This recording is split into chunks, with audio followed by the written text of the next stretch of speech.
अस्सलाम वालेकुम, मैं हूं रेहान तारिक और आप देख रहे हैं दस्तक। तहरीक इंसाफ जो तवील अरसे से एहतजाजी तहरीक, जलसों और लॉन्ग मार्च के जरिए हुकूमत पर दबाव डालने की कोशिश करती रही, जो हुकूमत के खिलाफ एहतजाजी तहरीक चलाने के लिए अपोजिशन जमातों को साथ में लाने के लिए कोशा दिखाई दी, वही अब अपोजिशन जमातों से दरख्वास्त कर रही है कि वो हुकूमत के साथ इसकी मुज़ाकरात की राह हमवार करा दें।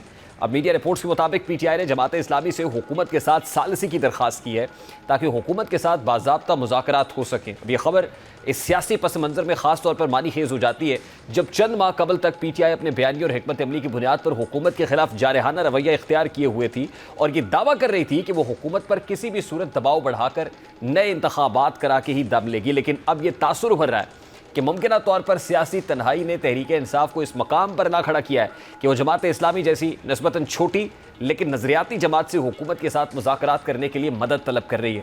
अब यह खबर ऐसे वक्त में सामने आई है जब तहरीक इंसाफ को एक तरफ मुकदमात और पार्टी क़यादत के फुक़दान और आपस की तकसीम जैसे संगीन चैलेंजेस का सामना है।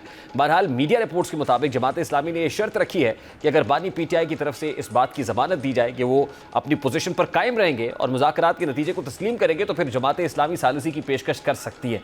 इस शर्त का बज़ाहिर मकसद यह है कि जमात इस्लामी किसी ऐसी मश्क का हिस्सा नहीं बनना चाहती जो सिर्फ वक्ती फ़ायदा हासिल करने या सियासी पॉइंट स्कोरिंग तक महदूद हो। जमात इस्लामी को बखूबी अंदाज़ा है कि अगर बानी पीटीआई दोबारा अपने मौक़िफ़ से पीछे हट जाएं या मुज़ाकरात को नाकाम बनाने की कोशिश करें तो इसका बराह रास्त सियासी नुकसान भी इसी जमात को होगा। यही वजह है कि जमात इस्लामी ने इस बार हुकूमत के साथ सालिसी को बानी पीटीआई की संजीदगी से मशरूत कर दिया है। अब सवाल ये पैदा होता है कि वो पीटीआई जो कभी ये कहती थी कि हुकूमत के साथ किसी किस्म के मुज़ाकरात नहीं होंगे, आज वही पार्टी क्यों हुकूमत से मुज़ाकरात करने पर मजबूर नजर आती है? इसका सबसे बड़ा जवाब इस सियासी तन्हाई में पोशीदा है जो पीटीआई को दरपेश है। बानी पीटीआई की गिरफ्तारी के बाद पार्टी की सियासी हिकमत अमली बज़ाहिर नाकाम दिखाई दे रही है। एहतजाजी तहरीक पर भी पार्टी में तकसीम पाई जाती है। शायद यही वजह है कि बानी पीटीआई भी ये समझ चुके हैं कि उनकी रिहाई के इम्कानात महदूद हो चुके हैं, जो कि एक तरह से बानी पीटीआई की अपनी सियासी क़यादत पर अदम एतमाद को ज़ाहिर करता है। यही वजह है कि फैसल चौधरी ये दावा कर रहे हैं कि पीटीआई की क़यादत बानी पीटीआई को रिहाई नहीं दिला सकती। पीटीआई बाहर आ गए तो अपना नाम बदल लेंगे। अब शायद यही वजह है कि पार्टी के अंदर से ये आवाज़ उठ रही है कि हुकूमत से मुज़ाकरात किया जाए। और कुछ रोज़ कबल जेल में कैद पीटीआई रहनुमाओं ने भी बानी पीटीआई के नाम खत लेकर पार्टी को हुकूमत के साथ मुज़ाकरात करने पर जोर दिया। इसीलिए अब ये बाज़ शुदाई दे रही है कि तहरीक इंसाफ जमात इस्लामी जैसी जमात के दरवाजे पर दस्तक दे रही है ताकि किसी तरह हुकूमत के साथ बातचीत बहाल हो सके। अब दिलचस्प बात यह है कि पीटीआई की कोशिशों का मरकज़ महज एहतजाज या हुकूमत के खिलाफ दबाव डालना नहीं बल्कि किसी तरह बानी पीटीआई की रिहाई को मुमकिन बनाना है। एक वक्त था जब पीटीआई के कायदीन कहते थे कि वो किसी कीमत पर हुकूमत के साथ मेज़ पर नहीं बैठेंगे, लेकिन मीडिया रिपोर्ट्स के मुताबिक अब वही लीडरशिप जमात इस्लामी के ज़रिए हुकूमत तक रसाई की ख्वाहिश जाहिर कर रही है। सियासी तज्ज़ियाकारों के नज़दीक पीटीआई की इस हिकमत अमली की बड़ी वजह यह है कि पार्टी के पास फ़िलहाल कोई दूसरा सियासी ऑप्शन मौजूद नहीं है और अब तक किए जाने वाले जलसे और मुज़ाहरे नतीजा खेज साबित नहीं हुए। अदालती महाज पर भी कामयाबियाँ महदूद रही हैं और बैन-अल-अक़वामी सतह पर भी कोई मौसर हिमायत हासिल नहीं हो सकती। इसके अलावा पार्टी के अंदरूनी खलफिशार और क़यादत की तकसीम ने पार्टी की मजमूई पोजीशन को कमज़ोर किया है। बानी पीटीआई की तवील असीरी ने कारकुनान का हौसला भी कमज़ोर किया है। अब पाकिस्तान तहरीक इंसाफ अगर मगर किसी कैफियत में है। रूमर्स उड़ाने वाले, महज क़यासराई और अफवाहों से काम लेने वाले भी बहुत सी बातें करते हैं। आज जब एक खबर चली पूरे नेशनल मीडिया के ऊपर के डोनाल्ड ट्रंप पाकिस्तान का दौरा कर रहे हैं, ऑल दो सहाफ़ती ज़िम्मेदारियों का मुजाहरा करते हुए जहाँ से ये खबर आई, जिस सोर्स से सहाफ़ी ने भी और इदारे ने भी उस पर माजरत की, जो एक रिस्पॉन्सिबल ज़ाहिर है कि एक मीडिया ऑर्गेनाइजेशन और रिस्पॉन्सिबल जर्नलिज्म का मुँह बोलता सबूत है। अभी भी मेन स्ट्रीम मीडिया या प्रिंट मीडिया पे जब कोई खबर आती है तो वो फिल्टर्ड होती है, ज़ाहिर है बहुत सारे चेक से गुजरती है और ज़ाहिर है to err is human error की गुंजाइश हमेशा मौजूद रहती है। और उसके ऊपर बड़ी बात ये होती है कि जब आप ये देख लें कि उस खबर में को बाउंस हो रही है तो आप फौरी तौर पर उस पर माजरत करें, उसको वापस ले लें रादर देन कि आप उसी के साथ जुड़े रहें। और यही हुआ। लेकिन इस खबर का आना था कि कहने वालों ने ताने बाने मिलाना शुरू कर दिए कि डोनाल्ड ट्रंप पाकिस्तान आएंगे और अडयाला जेल का दौरा करेंगे और डोनाल्ड ट्रंप पाकिस्तान आ रहे हैं बानी पीटीआई के लिए। यानी इस तरह की अफवाहों का बाजार एक बार फिर से गर्म हो गया। तो तकिया सिर्फ और सिर्फ इन्हीं अफवाहों, क़यासराइयों और रूमर्स के ऊपर है। अदरवाइज ऑन ग्राउंड कोई ऐसी कोशिश नज़र नहीं आती है, जद्दोजहद नज़र नहीं आती और ख़ुद पार्टी क़यादत आपस में बहुत ज़्यादा डिवाइडेड है। हाँ, अगर आप व्लॉगर्स, यूट्यूबर्स या सोशल मीडिया इन्फ्लुएंसर्स के तज्जिए देखें तो ताने बाने मिला के कहीं ना कहीं just to engage Pakistan Tehreek Insaf supporters and voters, उसको सिर्फ मोबिलाइज रखने के लिए और अपने व्यूज़ समेटने के लिए इस तरह की बातें उड़ा दी जाती हैं जिसका कोई सर पैर नहीं होता है। इस वक्त हमारे साथ सीनियर सहाफ़ी तजियाकार माजिद निज़ामी साहब मौजूद हैं, उनसे इस सारे मामले के ऊपर, लेकिन उस पर जाने से पहले ये जो खबर पर्टिकुलरली आई इस पर कुछ बात करेंगे। माजिद निज़ामी साहब ने हमें ज्वाइन कर ही लिया। अस्सलाम वालेकुम माजिद निज़ामी साहब, बहुत बहुत शुक्रिया आपके वक्त के लिए। इसी से शुरू कर लेते हैं। अमरीकी सदर डोनाल्ड ट्रंप, आपको कोई इत्तला है कब पाकिस्तान का दौरा कर रहा है? देखिए, आज के दिन तो खासी सरगर्मी रही इस हवाले से और मुख्तलिफ खबरें आती रहीं। लेकिन मैं समझता हूँ कि अमरीकी सदर के दौरा के हवाले से अगर कोई डेवलपमेंट होती है तो वो डेफिनेटली हुकूमत पाकिस्तान की जानिब से या तर्जुमान दफ्तर खारिजा की जानिब से आएगी। वो ज़्यादा बेहतर और ज़्यादा ऑथेंटिक होगी। और अमूमी तौर पे यही कहा जा रहा है कि जब वो इंडिया का दौरा करेंगे और मुख्तलिफ जो इलाकाई इजलास हैं उनमें शरीक होंगे, तो उससे पहले या उसके बाद उसी दौरे की एक्सटेंशन में वो पाकिस्तान का दौरा भी कर सकते हैं। तो कुछ अब सियासी हलकों और सियासी मुबसरीन ने तो यहाँ तक हिट एंड ट्रायल के जरिए से जो है ना वो कहना शुरू कर दिया था जी कि अमरीकी सदर डोनाल्ड ट्रंप आ रहे हैं और सीधा अडयाला जेल का दौरा करेंगे। देखिए, खुशफहमियां पालने में तो कोई हर्ज नहीं है और इस पर एतराज भी नहीं किया जा सकता, लेकिन जब हम उसको हकायक के साथ मिलाकर देखते हैं तो बहरहाल हकायक उससे मुख्तलिफ ही हैं। और फिल वक्त तो अमरीकी वजारत खारजा या अमरीकी हुकूमत की जानिब से ऐसा कोई बयान सामने नहीं आया कि जिसमें तहरीक इंसाफ या साबिक वज़ीर-ए-आज़म इमरान खान के हवाले से उन्होंने कोई ऐसी बात की हो जिससे पाकिस्तान की पॉलिसी पर या हुकूमत की मौजूदा हिकमत अमले पर कोई फर्क पड़े। बार जिस सोर्स से ये खबर आई वहां से तो तरदीद हो गई है और अपॉलोजी भी आ गई, जो मेरा ख्याल है कि बड़ा अच्छा ही जेस्चर है और जाहिर है कि इस तरह हो अगर तो फिर उस पर यही रिएक्शन होना चाहिए। जो अब आया है बड़ा मुनासिब है, लेकिन जाहिर है कि ये एक इटसेल्फ एक बहुत बड़ी खबर तो होगी। अगर ऐसा होता तो बहुत बड़ी खबर होती, ब्रेकिंग न्यूज़ होती। जी बिल्कुल, और मैं समझता हूँ कि जो भी रिस्पॉन्सिबल और प्रोफेशनल जर्नलिस्ट है वो इन चीज़ों को समझता है कि कई दफ़ा कैलकुलेशन में, सोर्स को कंफर्म करने में, इस तरह की खबरों को ब्रेकिंग न्यूज़ बनाने में कहीं ना कहीं गलती हो जाती है, जो कि बिल्कुल नेचुरल है। और इससे ये होता है कि हमारी रिस्पॉन्सिबिलिटी में भी इजाफा होता है। हमें इस चीज़ को समझना चाहिए कि हम ब्रेकिंग न्यूज़ के लिए पहले चीज़ों को रिकन्फर्म करें, क्योंकि बड़ा नाजुक मामला है। तो इसलिए मैं समझता हूँ कि ये भी एक पॉजिटिव चीज है कि जिसके अंदर बजाय उस पर कायम रहने के, उसकी कोई लॉजिक देने के, उसको बिल्कुल उसके हवाले से जो है वो एक सहाफती जिम्मेदारी का मुजाहरा किया गया है। और बिल्कुल हम ये देखते आए हैं कि इलेक्ट्रॉनिक मीडिया हो या प्रिंट मीडिया हो, जब भी किसी रिपोर्टर से गलती होती है तो ऑनरेबल जो तरीका है वो यही है कि आप अपनी खबर से पीछे हट जाएं और उसके लिए माफी मांग लें। अच्छा, अब माजिद निज़ामी साहब, इस वक्त जो पॉलिटिकल सिचुएशन है उसमें खासी बैकडोर राब्तों की बातें भी हो रही हैं, मुज़ाकरात की बातें भी हो रही हैं। अब ये खबर सामने आ रही है कि इस ख्वाहिश का इजहार जमात इस्लामी से किया गया है कि हुकूमत के साथ मुज़ाकराती को सबील करे। क्या ये खबर दुरुस्त है? देखिए, इस हवाले से बातचीत बिल्कुल हो रही है और उसका जो एक मजहर हमें नजर आता है, जो फैक्चुअल है, वो ये है कि खैबर पख्तूनख्वा की जो सेनेट इलेक्शंस हैं उनके हवाले से बहुत से मुज़ाकरात, बैकडोर बातचीत हो रही है। उसकी वजह ये कि वहाँ का जो स्कोर कार्ड है बड़ा कॉम्प्लिकेटेड है। एक टेक्निकल मसला ये भी सामने आ रहा है कि अगर स्पीकर इजलास ही नहीं बुलाते, नए लोगों का हलफ ही नहीं होता, तो फिर नंबर गेम क्या होगी। और दूसरा ये कि अगर ऐसा हो जाता है तो फिर नंबर गेम क्या होगी। तो इसलिए वो मेरा ख्याल है कॉन्फिडेंस बिल्डिंग मेजर के लिए खैबर पख्तूनख्वा के सेनेट इलेक्शंस को हमें देखना होगा।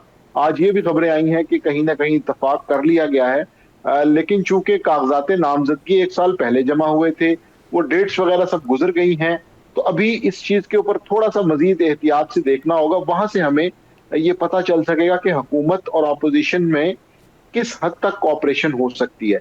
क्योंकि खैबर पख्तूनख्वा में इस चीज का बहुत इल्जाम लगता है कि ये हॉर्स ट्रेडिंग होती है, पैसा चलता है, सीटें खरीदी जाती हैं। तो अगर हुकूमत और अपोजिशन मिलकर वहां पर कोई एक ऐसा सिस्टम बना लेते हैं या ऐसी डील कर लेते हैं कि जिसमें इस तरह की नौबत नहीं आती, तो मैं समझता हूं कि वो एक पॉलिटिकल लैंडस्केप के अंदर एक बड़ी पॉजिटिव डेवलपमेंट होगी, जिसको फिर हम इसको जमात इस्लामी से या JUIF के किरदार से या मुज़ाकरात को आगे लेके चलने से बिल्कुल कनेक्ट कर सकेंगे। और वहां की इतलात अभी तक तो यही है कि हो सकता है कि मुफाहमत की तरफ बात जाए और वोटिंग के बगैर लाइकली इस बात के खासे तमाम लोग इम्कानात अपनी मुंतखब जगह होते पर हैं। मौजूद हैं कि वोटिंग के बगैर ही या बाकायदा इलेक्शन के बगैर ही बातचीत से मामलात हो जाए। मुझे ये बताइए कि क्या पाकिस्तान तहरीक इंसाफ एहतजाज के पैरेलल भी कोई ऑप्शंस तलाश कर रही है? देखिए, अभी तो मैं समझता हूं कि एहतजाज का ऑप्शन भी मौजूद नहीं है। और हमने ये देखा है कि इमरान खान की जो 5 अगस्त की एक डेट थी एहतजाज की, उसको वज़ीर आला खैबर पख्तूनख्वा ने बड़ी खूबसूरती से 90 दिन में बदल दिया।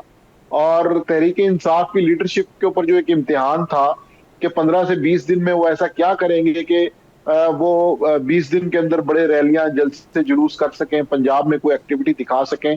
तो मैं समझता हूं कि पार्टी की क्यादत ने बड़ी दानिशमंदी से उस 5 अगस्त की जो डेडलाइन थी उसको 90 डेज में तब्दील कर दिया है।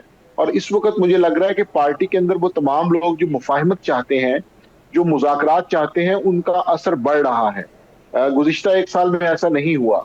तो अब अगर उनका असर बढ़ रहा है और सेनेट के इलेक्शन के अंदर भी कोई मुफाहमत हो जाती है, तो उससे फिर इस चीज का पता चलेगा कि वाकई तहरीक इंसाफ का वो ग्रुप जिसमें बैरिस्टर गौहर हैं, अली मीन गंडापुर हैं, असद कैसर हैं, कि जी वो कहीं ना कहीं कोई रास्ता निकालने की कोशिश करेंगे। अगर ऐसा नहीं होता तो फिर मैं समझता हूँ कि फिर एहतजाज का जो ऑप्शन है उसकी तरफ तहरीक इंसाफ जाएगी। लेकिन उसमें मसला फिर वही है कि खैबर पख्तूनख्वा में एहतजाज का क्या फायदा होगा।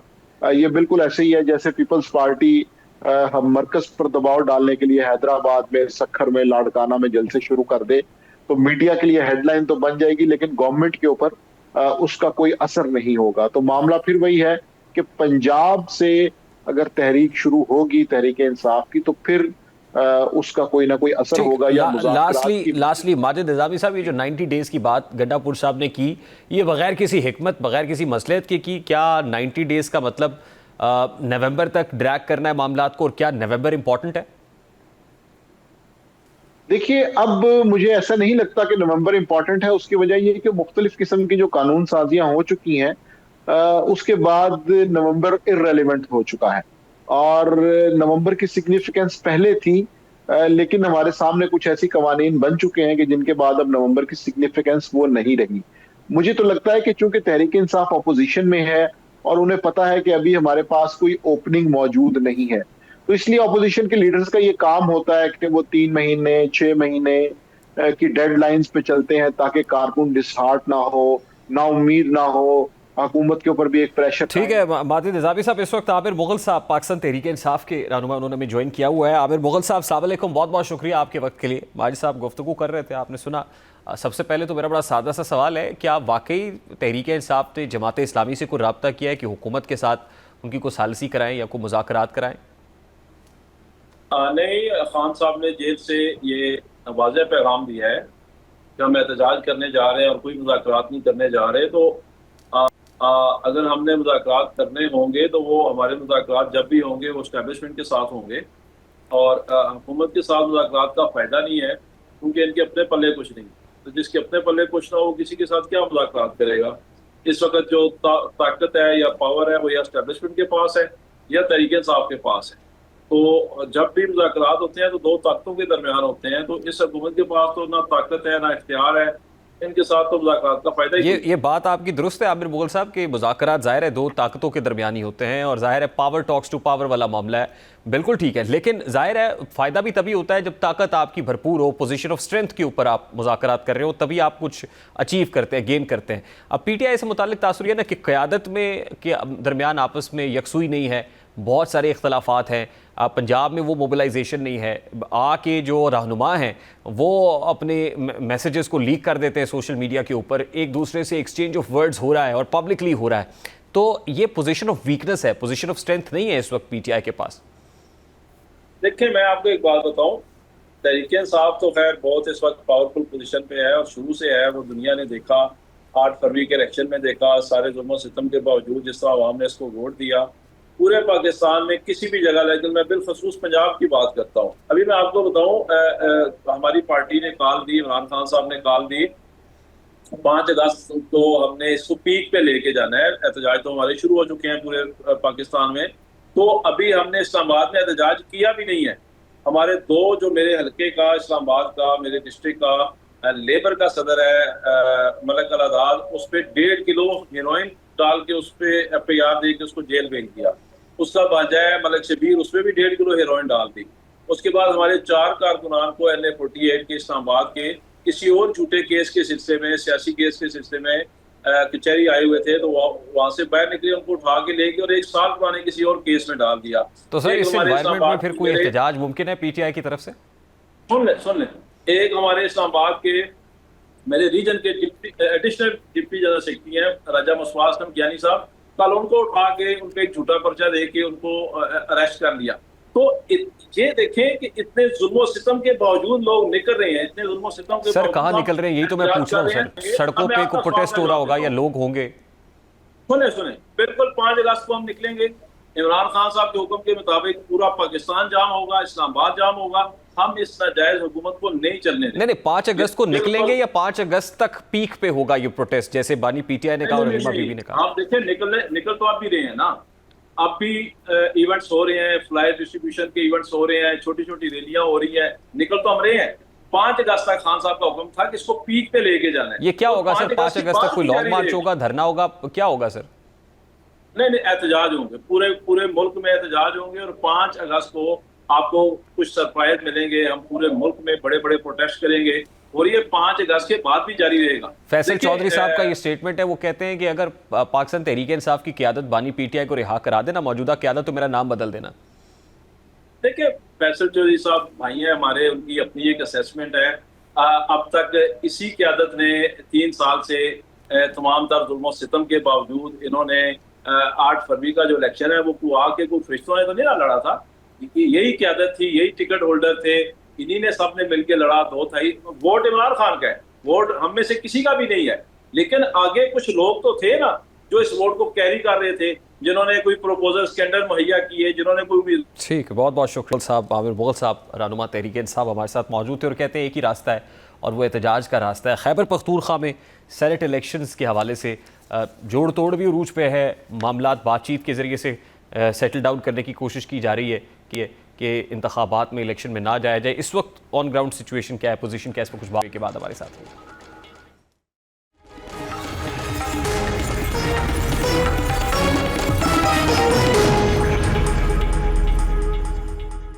खैबर पख्तूनख्वा में सेनेट इंतखाबात के मामले पर हुकूमत और अपोजिशन के दरमियान बिला मुकाबला इंतखाबात कराने के लिए राब्ते और मुज़ाकरात हतमी मरहले में दाखिल हो चुके हैं। ज़राए के मुताबिक पेशावर में होने वाली अहम मुलाकातों में 6-5 के फार्मूले पर उसूली इत्तफाक राय हो गया है, जिसके तहत तहरीक इंसाफ को 6 और अपोजिशन जमातों को 5 नशस्तें मिलेंगी। गो कि ये फार्मूला अभी फाइनल नहीं हुआ और तहरीक इंसाफ की सूबाई हुकूमत को अपने चंद उम्मीदवारों को दस्तबरदार कराना बाकी है, लेकिन बड़ी हद तक सूरत हाल इस जानिब बढ़ती हुई दिखाई दे रही है कि सेनेट के इंतखाबात बिला मुकाबला मुकम्मल हो जाए। इस हवाले से गुज़श्ता रोज़ हमारे प्रोग्राम में साबिक गवर्नर KP अली ने गुफ्तगू की थी और वो कहते हैं कि हमारी कोशिश है कि खैबर पख्तूनख्वा के सेनेट इंतखाबात बिला मुकाबला ही हो जाए। वो क्या कह रहे थे, ज़रा उसकी एक झलक सबसे पहले आपके सामने रखते हैं। ये इदारे बने हैं, हर इलेक्शन पे फिर ये होता है कि यार करोड़ों रुपए खर्च हो गए, तो ये अच्छी बात होगी और ये हर साल इस तरह कोशिश होती है लेकिन कामयाब नहीं होती। कुछ लोग फिर ज्यादा डिमांड करते हैं, इसमें कुछ किसी के 12 मेंबर होते हैं, उसके कुछ उनको कुछ नहीं मिलता जब तक 8 ना मिले, तो ये चीजें हैं। लेकिन बेहतर तरीका ये है कि अपोजिशन और हुकूमत मिलकर इल्जामात का खात्मा हो जाएगा। अब देखा जाए तो बज़ाहिर ये सियासी हिकमत अमली तहरीक इंसाफ के लिए वक्ती तौर पर फ़ायदेमंद साबित हो सकती है, क्योंकि अगर वोटिंग के ज़रिए इंतखाबात होते हैं तो उसमें खदशा ज़रूर मौजूद है कि तहरीक इंसाफ के अपने अरकान असम्बली मुनहरिफ होकर अपोजिशन के उम्मीदवारों को वोट डाल सकते हैं, जिससे वज़ीर आला अली अमीन गंडापुर की पोजीशन कमज़ोर और उनकी हुकूमत अदम एतमाद की तहरीक का शिकार भी हो सकती है। खैबर पख्तूनख्वा असम्बली में इस वक्त तहरीक इंसाफ के पास अक्सरियत है, लेकिन ये अक्सरियत मुख्तलिफ वजूहात की बिना पर गैर मुस्तहकम भी दिखाई दे रही है। पार्टी के अंदरूनी इख्तलाफात, खासतौर पर पार्टी टिकट्स की तकसीम पर पैदा होने वाली कशीदगी, क़यादत पर बढ़ती हुई तनकीद और बाज़ नाराज़ अरकान के रवैये ने क़यादत को सख्त तशवीश पे मुब्तला कर दिया है। ज़राए के मुताबिक यही वजह है कि अली अमीन गंडापुर की हुकूमत ने अपोजिशन जमातों के साथ मिलकर सेनेट के इंतखाबात को बिला मुकाबला मुकम्मल करने पर रजामंदी जाहिर की है, ताकि इस अमल में किसी मुमकिना बगावत या सरप्राइज से बचा जा सके। इससे एक तरफ सेनेट में नशस्तें भी मिल जाएंगी और दूसरी जानिब यह तासुर भी ज़ाहिर किया जा सकेगा कि तहरीक इंसाफ के अंदर ऐसी दरारें हैं जो हुकूमत को अदम इस्तेहकाम से दो चार कर सकती हैं। जबकि वाकिफ़ान हाल कहते हैं कि अगर वोटिंग के मरहले तक जाया जाता है और खुफिया राय शुमारी के तहत अरकान अरकान ऑपोजिशन जो है उसको वोट दे देते हैं, तो ये अली अमीन गंडापुर के लिए ख़तरनाक पैगाम साबित होता है कि वो अपनी जमात के अंदर से हिमायत खो चुके हैं। ऐसी सूरत हाल में अपोजिशन जमातों को वज़ीर आला के खिलाफ तहरीक अदम एतमाद लाने का जवाब मिल सकता है। अब शायद यही वजह है कि PTI की सूबाई हुकूमत वोटिंग का ख़तरा मोल लेने की बजाय मफाहमत और सीट एडजस्टमेंट की हिकमत अमली इख्तियार करेगी। बिला मुकाबला इंतखाबात से बज़ाहिर दोनों फरीकैन को और जो है ओवरऑल लगता ही है कि दोनों तरफ जो है सिचुएशन ठीक हो जाएगी, दोनों के लिए बेहतर होगा। तहरीक इंसाफ को सेनेट की 6 नशिस्तें मिल जाएंगी, जबकि अपोजिशन को भी अपने तयशुदा 5 नशिस्तें मिल जाएंगी। ऐसे में कोई एक दूसरे पर धांधली या हॉर्स ट्रेडिंग का इल्ज़ाम नहीं लगा सकेगा। इसी तनाजुर में दिलचस्प बात यह है कि बिला मुकाबला इंतखाब सिर्फ हुकूमत के लिए ज़रूरी नहीं है, बल्कि अपोजिशन की भी हिकमत अमली थी कि वोटिंग की सूरत में अगर कुछ अरकान की वफादारियाँ तब्दील हो गई तो अपोजिशन के अपने उम्मीदवार भी मुतासर हो सकते थे। इस तरह दोनों जानिब से बिला मुकाबला इंतखाबात को निस्बतन महफूज रास्ता समझा गया है, लेकिन ये हकीकत अपनी जगह मौजूद है कि तहरीक इंसाफ की सख्तूर खिंचाव मौजूद है, ख़ास तौर पर पार्टी टिकट्स की तकसीम के मामले पर। ज़राए बताते हैं कि सूबाई हुकूमत के फैसलों से पार्टी के कुछ पुराने रहनुमा नाराज़ हैं, जिन्हें नज़रअंदाज किया गया है। ऐसे में अगरचे सेनेट इंतखाबात को बिला मुकाबला मुकम्मल करा लिया जाएगा, मगर अंदरूनी इख्तलाफात का शोला बुझने की बजाय शदीद जो है वो शिद्दत पकड़ सकता है। ये भी सवाल उठाया जा रहा है कि बिला मुकाबला इंतखाबात में वक्ती हल है। अगर अली अमीन गंडापुर के खिलाफ अदम एतमाद की तहरीक पेश की गई तो क्या पार्टी के अरकान इसी तरह वफादार रहेंगे जैसा कि बिला मुकाबला इंतखाबात में दिखाने की कोशिश की जा रही है? गो कि बिला मुकाबला सेनेट इंतखाबात से वक्ती तौर पर तहरीक इंसाफ को बड़ा सियासी नुकसान नहीं होगा, बल्कि उल्टा फ़ायदा हो सकता है। लेकिन इसका असल मकसद PTI का अपनी सफ़ों में पाए जाने वाले इज़्तिराब को छुपाना है।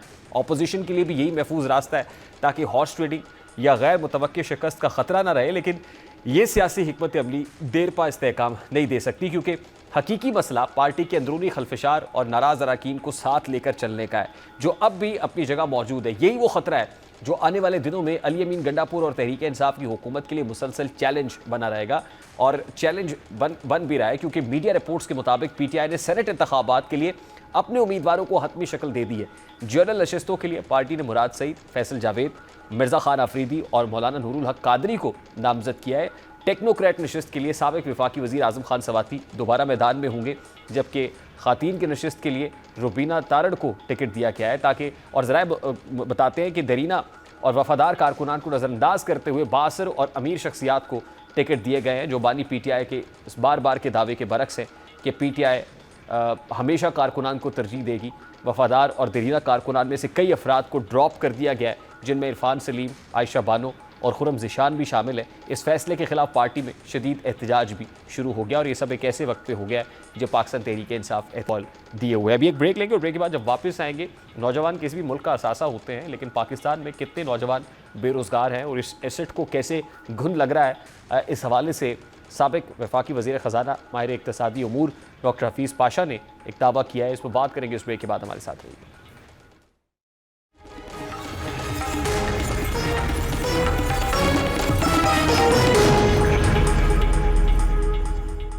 मुल्क में नौजवानों की आबादी को हमेशा कौमी तरक्की का सरमाया समझा जाता रहा है, लेकिन डॉक्टर हफीज़ पाशा के इस होशरुबा इंकशाफ ने इस तसव्वुर की जड़ें हिलाकर रख दी हैं, जिसमें वो ये कह रहे हैं कि 15 से 24 साल की उम्र के 1 करोड़ 80 लाख नौजवान बेरोजगार हैं। माहिर इक़्तिसादी उमूर डॉक्टर हफीज़ पाशा का इस मुतालिक क्या कहना है, ज़रा सबसे पहले उसकी एक झलक आपको दिखाते हैं।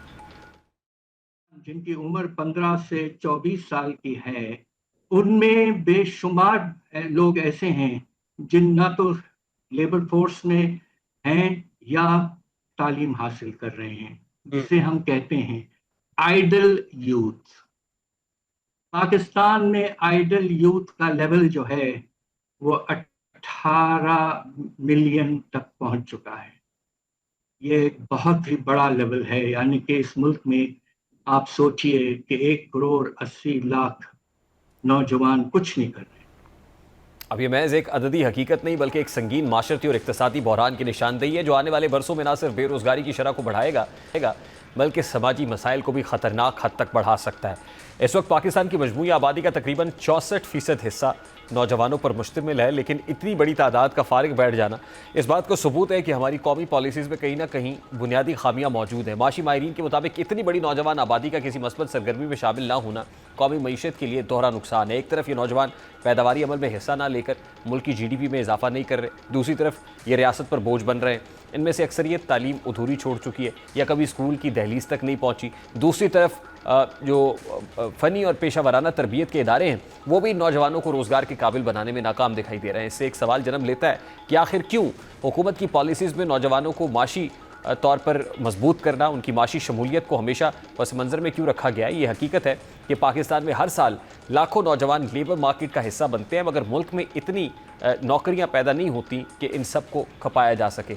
नतीजतन तालीम याफ्ता बेरोज़गार नौजवानों की फ़ौज तैयार हो रही है जो मायूसी का शिकार होकर माशरती इंतशार, मनशियात या हत्ता कि जराइम की तरफ भी राग़िब हो सकती है। इसके साथ साथ मुल्क में हुनरमंद अफराद की शदीद कमी का सामना भी है क्योंकि मौजूदा तालीमी निज़ाम मार्केट की ज़रूरियात से मुताबिकत नहीं रखता। हुकूमत को चाहिए कि वो नौजवानों की तालीम और हुनरमंदी के लिए मख्तस बजट में नुमाया इजाफा करे और ऐसे पब्लिक प्राइवेट पार्टनरशिप प्रोग्राम शुरू करे जिनके ज़रिए नौजवानों को हुनर सिखाकर छोटे कारोबार या सनतों में खपाया जा सके। इसके अलावा स्टेट बैंक और दीगर मालियाती इदारों के जरिए नौजवानों के लिए आसान कर्जों की फराहमी को यकीनी बनाए वो अपने पाँव पर खड़े हो सके। अभी एक ब्रेक लेंगे, ब्रेक के बाद वापस आएंगे। मॉनसून स्पेल जो शिद्दत इख्तियार कर रहा है, एक इमरजेंसी सिचुएशन है और इंतज़ामिया क्या कर रही है, इस सब पर बात करेंगे इस ब्रेक के बाद। हमारे साथ रहिए।